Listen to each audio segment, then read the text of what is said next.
Business Club. Just a few reminders before we begin. For those in the Zoom room, we'd like to request everyone to have their first and last name on their display name. This is so we know who you are and so we can address you accordingly if you have any questions. Today's session is being recorded. We may use all or part of it in our platforms and publications.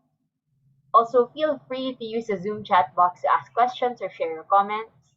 And finally, we want to remind you that at the end of this session, we'll be having a photo op with everyone. Please keep yourself ready for this. So to officially start the program, I just want to say good morning and welcome to the closing activity of Pasig's Assembly on How Can Pasig Transport Help More People Bike to Work? So to Pasig, thank you for welcoming Makati Business Club and the Konrad Adenauer Foundation to once again assist with this project.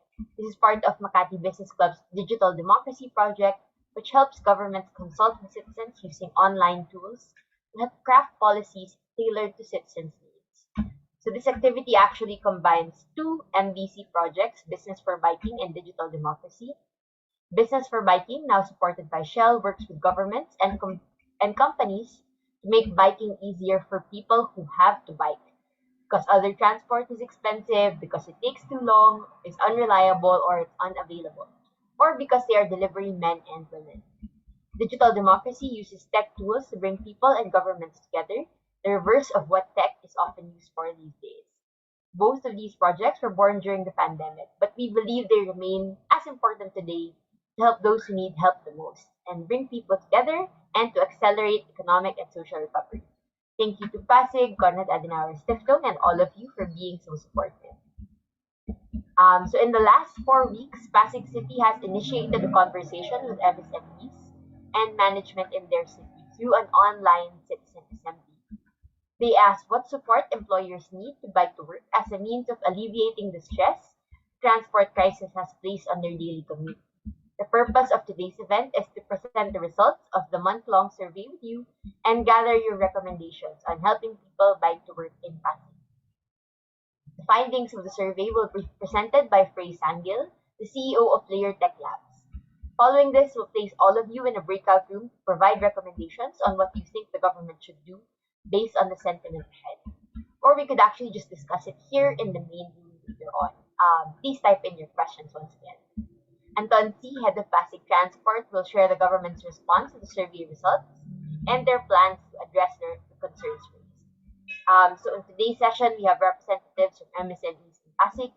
We want to thank you for participating in today's event by sharing ideas and thoughts on what Pasig should do to helping the government improve mobility within your city. So to start, I'd now like to welcome Frey Sangil to share the results of the survey. Frey, looking forward to hearing what you both had to say. All right. Hold on. There we go. Share. Ayan, can you see my screen? Yeah. Yes. Right. So good morning, everyone. Here are the results of the survey. By the way, I didn't include the graphs, so it's going to be relatively short. But the technical details, if you're curious about the maths behind the calculations, then everything will be available in the report that we publish in Cloud City portal. So just a recap, the objectives of the survey are the following. So these are from the opening citizen assembly. Pasig City wants to promote biking as a mode of transport. And Pasig City hopes to make biking a feasible option for people by improving conditions of the roads and by improving policy in terms of road safety.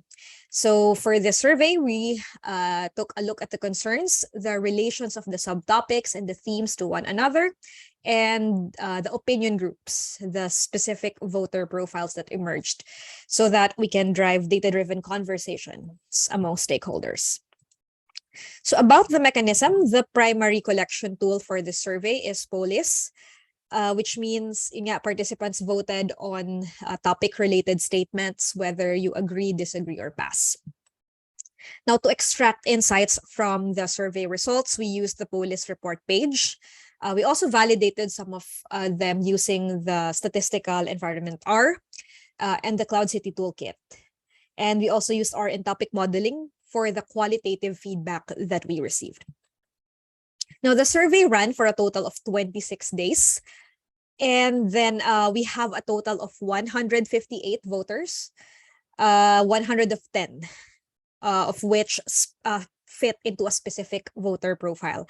It looks a bit konti, 158 compared to the 300 or 500. However, if we when we inspected the profiles, many of them are managerial position in the managerial positions. So ang iniisip namin, this actually makes sense because for MSM for a business and MSME, probably it's just the manager yung mga sumagot instead of the actual individuals. Although meron ding mga employees. So it's not really that bad if you think about it. Now, there are 39 statements related to the topic, and then we have a total of 3,288 votes that were cast. So an average voter voted 20 to 21 votes. Ayan. Now, given all the questions that you voted on, there are two opinion groups that were detected, that emerged. So these are groups A, eto, and then groups B. Again, these opinion groups, they are voters that fit into certain voting patterns and profiles.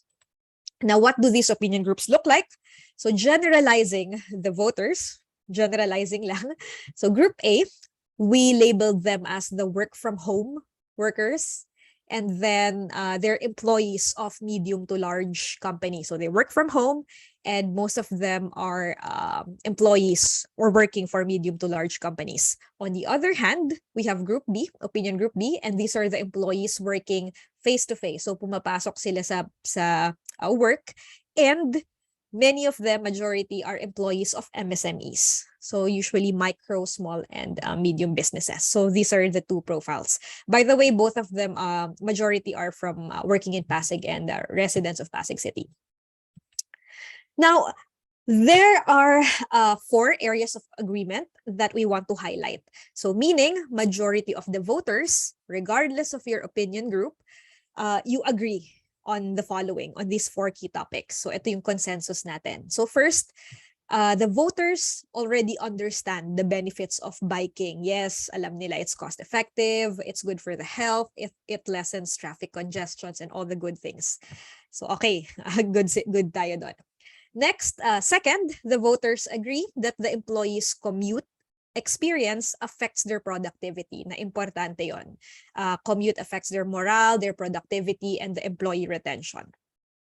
Third point of consensus, the voters agree that it can be a challenge or costly for businesses to have biking spaces and showers and other bike infra in their workplace. So this is more of a concern that they all raised. Medyo expensive daw yon. Yung magkakaroon ng sariling bike parking spaces, showers, and other related infrastructure within the workplace.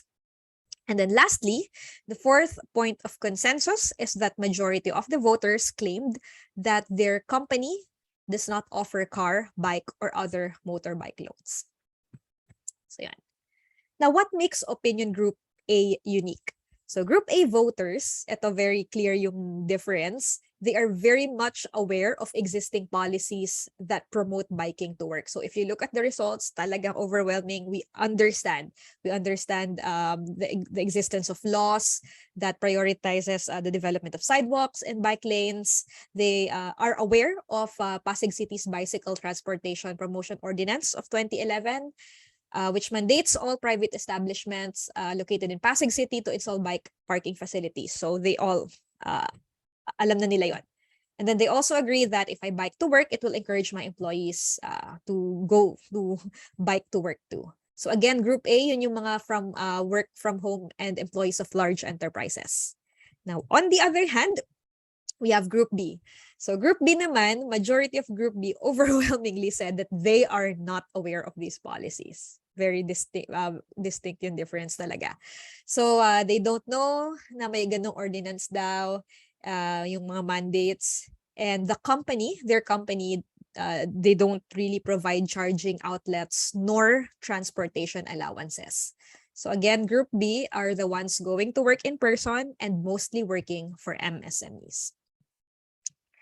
Now, areas of uncertainty. So these are the statements wherein a significant percentage of the voters from both opinion groups said pass or we don't know, di namin alam. So ito yung three statements of uncertainty. First, they don't know if it's expensive to buy and recharge an e-bike. So what does it cost to own an e-bike? Di namin alam. Are there enough outlets to charge e-bikes around the city? How do we do it? Di rin nila alam. And then, our employees prefer biking to work over taking a shuttle?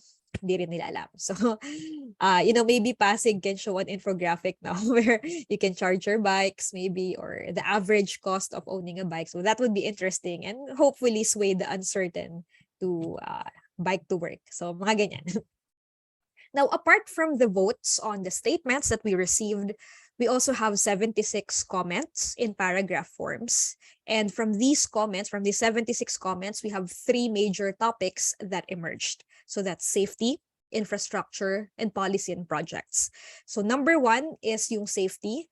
So these are concerns about getting hit by motor vehicles if you bike to work, paano pag ma-hold up daw, yung accidents, and yung weather. So how do we shield ourselves from the rain, from water, natatalsikan ng water, or yung winds, strong winds. So number one concern nila is safety. Second topic naman is infrastructure. So street lanes and signages, sturdier barriers, more lighting, and hopefully to improve bike lanes daw. And then lastly, yung third topic that emerged is about policy and projects. So fair and strict implementation of the policies regarding biking. If pwede ba daw may bike rental and sharing programs in Pasig. And then if it's possible for MSMEs to offer bike loans for their employees. Now, based on the overall results, here are some of the key insights and suggestions. So first, for the opinion group B, again, for the ito yung mga MSME employees, they are not aware of existing policies about biking. So maybe it would help if may some sort of information campaign para maging aware sila. And then infographics maybe, or information campaigns on the cost of owning a bike and where to charge e-bike kasi significant talaga yung uncertainty sa part na to. And then cost of installing bike spaces or shower rooms in workplaces, one of the key issues. So maybe if there are cheaper alternatives or maybe some creative ideas that we can share to MSMEs na nahihirapan na magkaroon nito. And this is for MSMEs, so within their business or within their organizations, maybe they can do a survey whether it's more preferable for their employees to take a shuttle or bike to work. So if they cannot give both loans or allowance, so maybe they can choose what works best for their employees.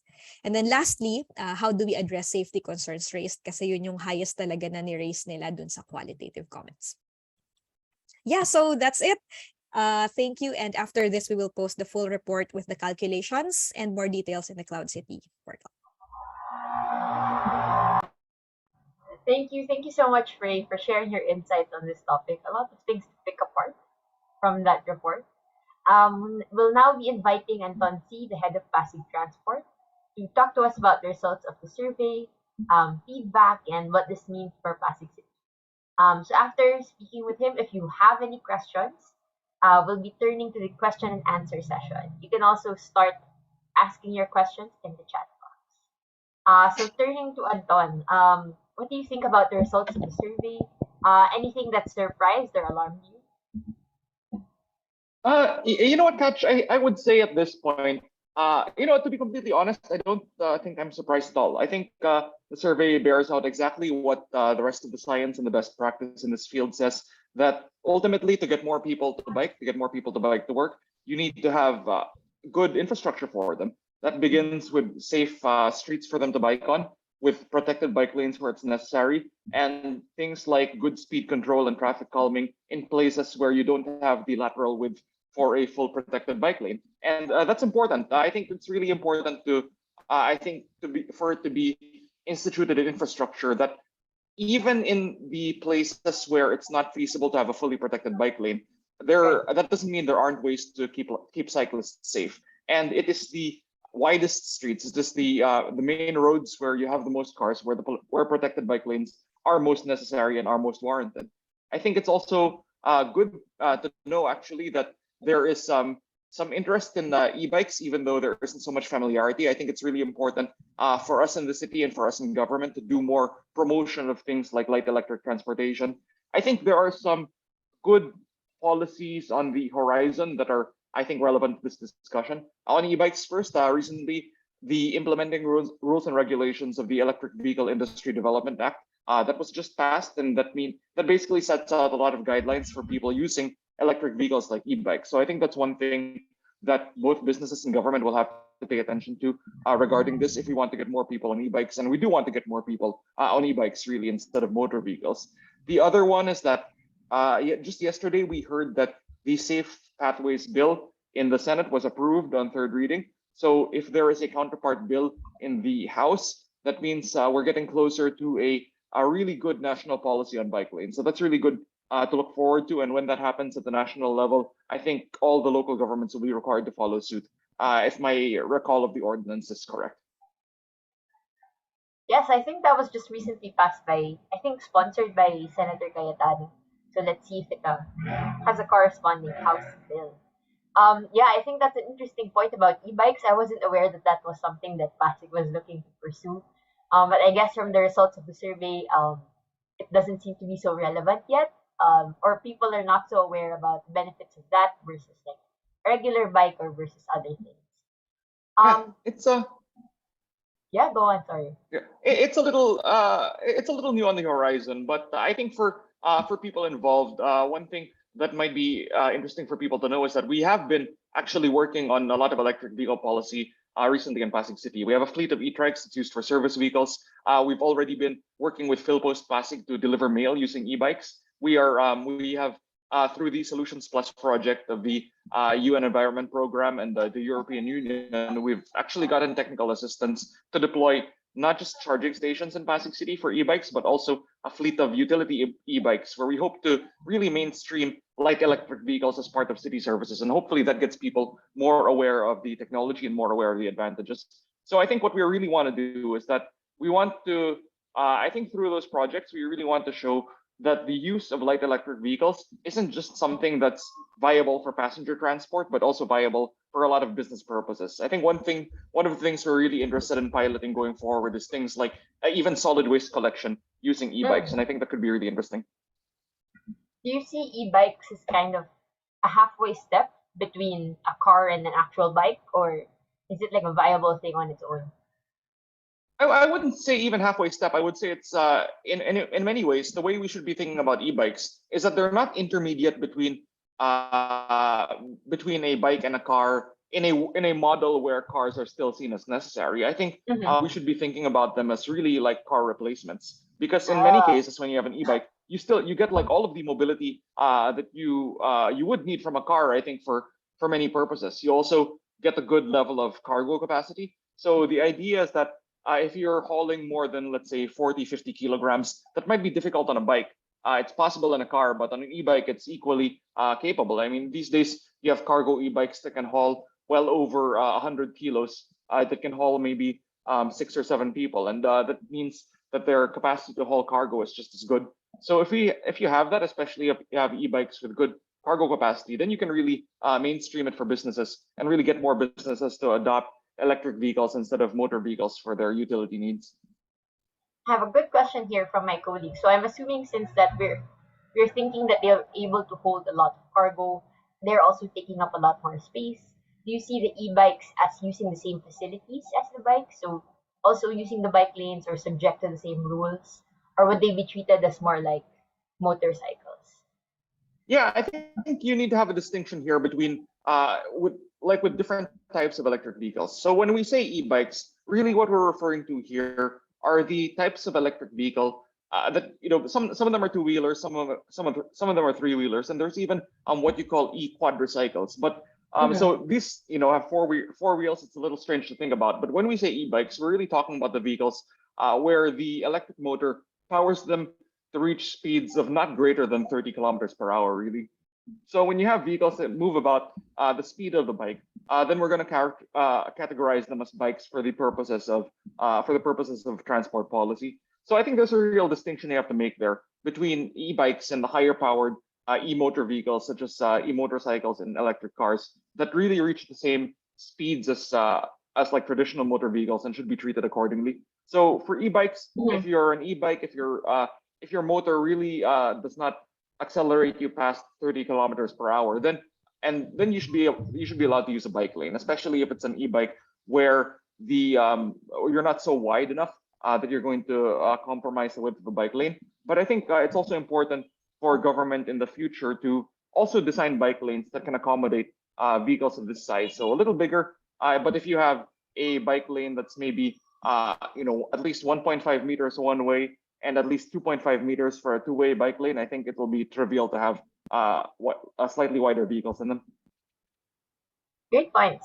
Great points, Anton. I think we have a lot of members in the renewable energy space that would be happy to see Pasig taking steps on this. So we mentioned earlier about road calming in areas where the roads are very narrow and it's not possible to have full bike lanes. This is also a question that we received in advance. Road sharing is difficult in congested and narrow roads, especially during rush hour. Motor vehicles have a tendency to kind of take over the bike lanes to get to their destination faster. Do you have any sort of plans? Could you talk a little bit more about the road calming measures that you have in place and other plans to improve road sharing? Sure, of course. So I think one of the important things we need to talk about when we're talking about things like road sharing on narrow roads is that we really need to be careful about the kind of narrative we have when talking about these types of roads. Because when you look at the roads that are so narrow, that's difficult to put a bike lane on it, you're really talking about roads that were not designed for motor vehicles. You're talking about the historic streets of Pasig and Manila, where, for instance, the roads have been around like from the 1800s, like before the invention of the commercial automobile. So on those streets, really when there's difficulty in sharing the road between motor vehicles, pedestrians and cyclists, that isn't the fault of pedestrians and cyclists for whom for that kind of traffic for which the road was designed. It's really the responsibility of the motor vehicle users using those streets to drive their vehicle in a responsible and appropriate manner. That means you can't treat it like a highway. If the difficulty you're referring to in sharing the road is the difficulty in using your brakes and using your side mirrors and using your side windows to look out for people on the road, that's really not the problem of people that aren't in motor vehicles, right? So it's something where I think we need to like educate the public about the nature of these roads, and I think one of the most important ways to do that is for government to pass the appropriate policies. I'm pleased to report also, and the mayor's also announced this, that one of the things we are going to work on together with the Pasig City Council is a speed limit ordinance to really institute the policy of speed limited driving in Pasig City, and that makes roads safer for everybody, and that makes it safer for cyclists, even on those roads where you don't have bike lanes. That's an interesting point. Thank you for sharing that about the speed limit ordinance. Another point that we had received from previous meetings and also from MSMEs, I think especially from MSMEs, is that sort of implementing bike-friendly policies in the workplace can be quite costly. So in the case of, say, installing a bike lane for a bigger company, that might be less of a problem, but for an MSME, installing a bike rack, that might be very costly for a small company. Also, bike loans would be more possible for larger corporations, but not so much for smaller corporations. Is Pasig government thinking of providing any incentives or perhaps assistance or cost sharing for implementing these policies?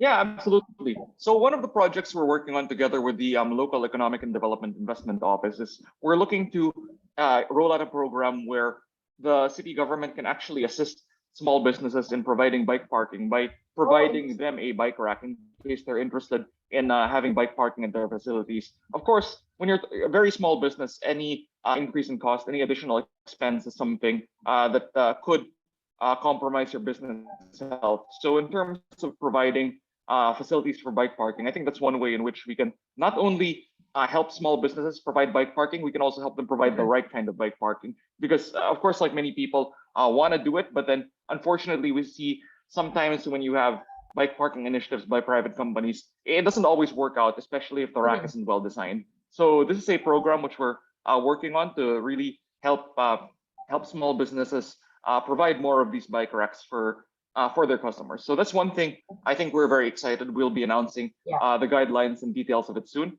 The Other thing I think I think we want to focus really on parking more, because when you talk about providing bike-friendly facilities, it would be nice if we had more shower rooms, for instance. But then we Right. understand this is a large added cost for many businesses, and it isn't always easy to renovate your building to add an additional bathroom or to add like a shower to your bathroom. So I think maybe that is something which maybe we're not going to focus on as much, just because the money doesn't go as far when trying to provide that. It's really all about, I think, providing safe bicycle parking and providing bike racks that are functional, more functional than simply nice to look at when there's no bikes parked to them. Interesting. I think also from the survey, another point that Frey mentioned was also the need for maybe assistance with like cost benefit analysis with like providing bike transportation or bike loans versus like providing a company shuttle. We know that maybe some of the companies in Pasig, like we had spoken previously to Rick's Valles, might be able to assist there, like showing the difference in cost between those two things. Yeah, apart from that, I think we have tackled everything else. So thanks, Anton, so much for sharing your feedback and your input on the what Pasig plans to do with the feedback from the survey.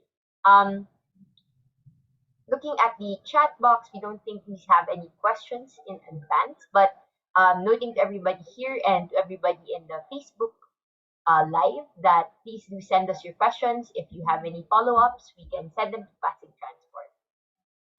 Other than that, thank you Anton for your insight, and thanks everyone for your active participation in today's session. Before we end, we'd like to request a quick photo op with everyone. If the participants are comfortable, please do turn on your video now. I'll count 2 times.